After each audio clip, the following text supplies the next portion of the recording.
পাগলি, এই ফুল তোর ডাল ঘলে, তুমি আমি থালাতে আসবে। এই দেখো তোমার জন্য তুই এনে দিতে। ও মা, এটা কি এনেছো? এটা তো একটা শিশি, আনতে তো গেলে আংটি। আংটিটা তো খুঁজে পেলাম না, তাই থিতিটা নিয়ে তোলে এতে। তা তোমার এই শিশিতে কি আছে চাঁদ? ভালোবাসা, ভালোবাসা, প্রেম পিলিত, আচ্ছা মানই মানে ধুম আর বুকের দালা। আচ্ছা চাঁদ, চাঁদ তার মানে কি? বেশ বেশ বেশ, বেশ।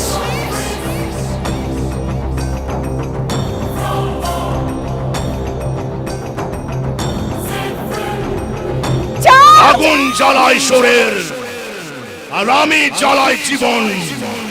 ওপরে আমি ক্যাবলা হলেও আসলে শালা রাবণ।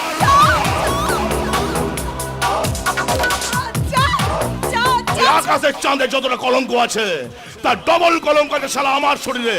ও তা দেখা যায় আর আমারটা চায় না।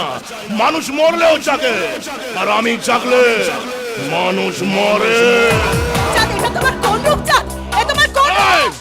আমাকে চেনার চেষ্টা করিস না। আমার জন্মদাত্রী মা আমাকে চিনতে পারেনি, আর তুই তো কোন ছাড়। আমি মনে নয় রে পাগলে, মরণে আসে। এতক্ষণ আমার চরিত্র দেখে সবাই গুলিয়ে ফেলেছিল, ভাবছিল ভিলেন আবার হিরো হলো কবে থেকে। আসলে দোষটা আমার নয়, দোষটা আমার নাট্যকারের। নাট্যকার যেভাবে লিখে দিয়েছেন আমি সেই চরিত্রে রূপদান করছি। নাহলে আমি এর কোনোদিন মাস্টার মশাই প্যাথোস বাজায়। আসলে এই মালটাকে মেরে পুতবো বলে যে করে গর্ত করেছিলাম না, ব্যাড লাক সব কোথায় ভালোবাসার বেরিয়ে গেছে। তবে no tension darling, I am back.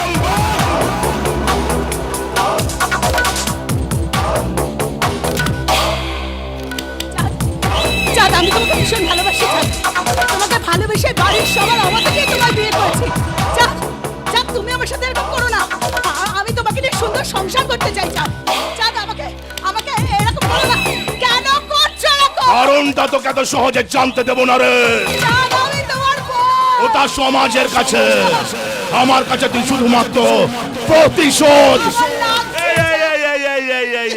তুই ভেবেছিলি তুই আমাতে, তুই ভেবেছিলি আমি লাতাল পাদল? না হ্যাঁ না চাঁদ, পাদল, আমি না। পাদল, আমি পাদল দুধতলা। আমি কেন পাদল হতে তা বলে এই গোটা সমাজটাকে পাগল বানাতে এসেছি আমি।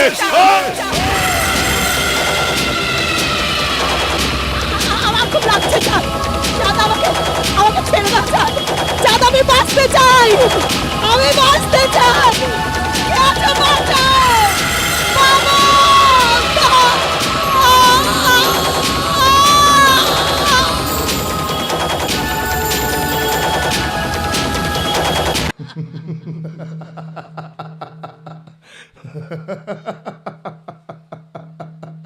কেন করলাম, কেন করলাম মাগো? এতক্ষণ ধরে তো শুধু নিজের দুঃখের কথা, নিজের কষ্টের কথা, নিজের যন্ত্রণার কথাই বলে গেলে। কোনোদিনও একটিবারও আমার যন্ত্রণার কথা ভেবে দেখেছো মা? কোনোদিনও ভেবে দেখেছো আমার দুঃখের কথা, আমার কষ্টের কথা, আমার সেই ছেলেবেলার হারিয়ে যাওয়া হাসির কথা? দেখোনি না, শুধু স্বার্থপরের মতো নিজের কথাটাই ভেবে গেছো মাগো। সেই 5 বছর বয়স থেকে, সেই 5 বছর বয়স থেকে বুকের মাঝখানে একটা প্রতিশোধের আগুন দাউ দাউ করে জ্বলছে, নেভাতে পারিনি। যতদিন না সেই আগুনটা নেভাতে পারবো ততদিন তোমার ওই কেন উত্তর আমি দিতে পারবো না মা, পারবো না দিতে। বলো তো কি পেয়েছি এই পৃথিবীতে জন্মে? হ্যাঁ পেয়েছি, দায়িত্বশীল মমতাময়ী তোমার মতো একজন মা পেয়েছি, শাসন করার মতো একজন মামাও পেয়েছি। কিন্তু কিন্তু কিন্তু বাবা কোথায় মা?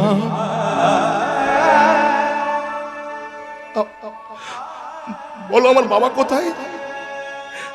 কোথায় কোথায় আমার দিদি? কি গো মা, চুপ করতে কোনো বলো না গো, বলো আমার বাবা কোথায়? আমার দিদি, দিদি, দিদি। ও মা, এতক্ষণ তো অনেক কথা বলছিলে মা, এবার আবার প্রশ্ন উত্তর দাও। বলো কেন, বলো কেন, কোন দোষে ছেলেবেলা থেকে বাবার ভালোবাসা থেকে আমাকে বঞ্চিত হতে হলো? বলো না গো মা, কি পাপ করেছিলাম? সেই ছেলেবেলা থেকে দিদি স্নেহের পরশের হাতটা আর পেলাম না। কেন মা? কোন দোষে মা?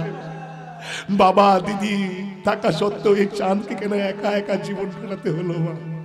কেন মা? কেন? আমি জানি মা, আমি জানি তুমি যা জানো আমিও তো তাই জানি মা। তুমি ভুলে গেলেও সেই রাতটার কথা আমি মনে রেখেছি মা। মনে রাখবো, মনে রাখবো সেই রাতটার কথা। সেদিন ছিল আমার 5 বছরের জন্মদিন। আমার 5 বছরের জন্মদিনের রাত্রে ওই ওই ওই শুয়োরের বাচ্চার দল আমার বাবাকে গলায় দড়ি দিয়ে টানতে টানতে মেরেছিল। আমার 7 বছরের দিদিকে ধর্ষণ করে আগুনে পুড়িয়ে মেরে দিয়েছিল।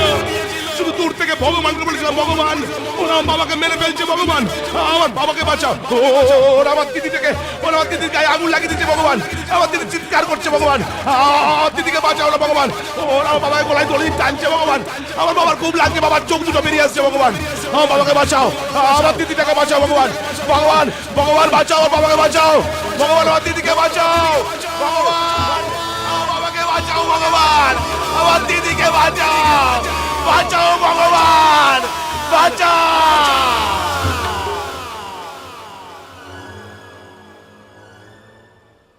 শোনেনি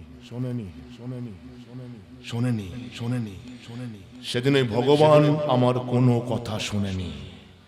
তাই আজ আমি কারো কথা শুনবো না, কারো না। একজন মানুষ মায়ের পেট থেকে সমাজ বিরোধী হয়ে জন্মায় না। এই সমাজ বাধ্য করে যে মানুষকে সমাজ বিরোধী হতে। তাহলে প্রত্যেকটা মানুষ চাই এই পৃথিবীতে এসে সুখে শান্তিতে জীবনটা কাটিয়ে থেকে চায় না। এখানে বসে থাকা জনগণ, দাঁড়িয়ে থাকা জনগণ, দোকানদার মানুষ সবাই চাই এই পৃথিবীতে এসে সুখে শান্তিতে জীবনটা কাটিয়ে দিতে। আমিও তাই চেয়েছি, কিন্তু কেউ পারে না, আমিও পারিনি। প্রত্যেকটা মানুষ চলছে নিজের জ্বালায়। প্রত্যেকটা মানুষের জীবনে দুঃখ আছে, কষ্ট আছে, যন্ত্রণা আছে, আমারও আছে। কেউ ভালো নেই মা, কেউ ভালো নেই। তুই সকালবেলায় কাউকে জিজ্ঞাসা করবেন কেমন আছেন, বলে ভালো আছি, মিথ্যে কথা বলছে। আমরা যাত্রা মঞ্চে রং মেখে অভিনয় করছি, উনি বাস্তবের মাটি দাঁড়িয়ে রং না মেখে অভিনয় করছেন ভালো থাকার অভিনয়। বর্তমান সামাজিক প্রেক্ষাপটে ভালো থাকা যায় না ভালো থাকা। এখন প্রত্যেকটা মানুষ আতঙ্ক নিয়ে বাঁচে, আতঙ্ক নিয়েই বাঁচে। একজন স্ত্রী বাঁচে, তার স্বামী তাকে মদ খেয়ে সে মারবে এই আতঙ্কে। একজন দাদা বাঁচে, তার ভাই তাকে সম্পত্তি থেকে বেদখল করে দেবে এই আতঙ্কে।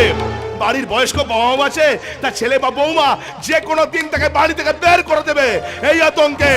আর এই জনগণ বাঁচে, নেতাকে ভোট না দিলে নেতা তার ছেলে মেয়েকে চাকরি দেবে না এই আতঙ্কে।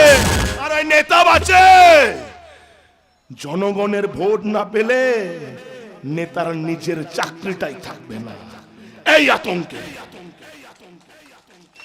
প্রত্যেকটা মানুষ আতঙ্ক নিয়ে বাঁচে, কেউ ভালো নেই। যদি সেদিন দেখবে মা, ওই আতঙ্ককে ভুলে গিয়ে, ধর্মের ভেদাভেদকে ভুলে গিয়ে ধনী গরিব সব একসাথে মিলেমিশে সুখে শান্তিতে বসবাস করবে না।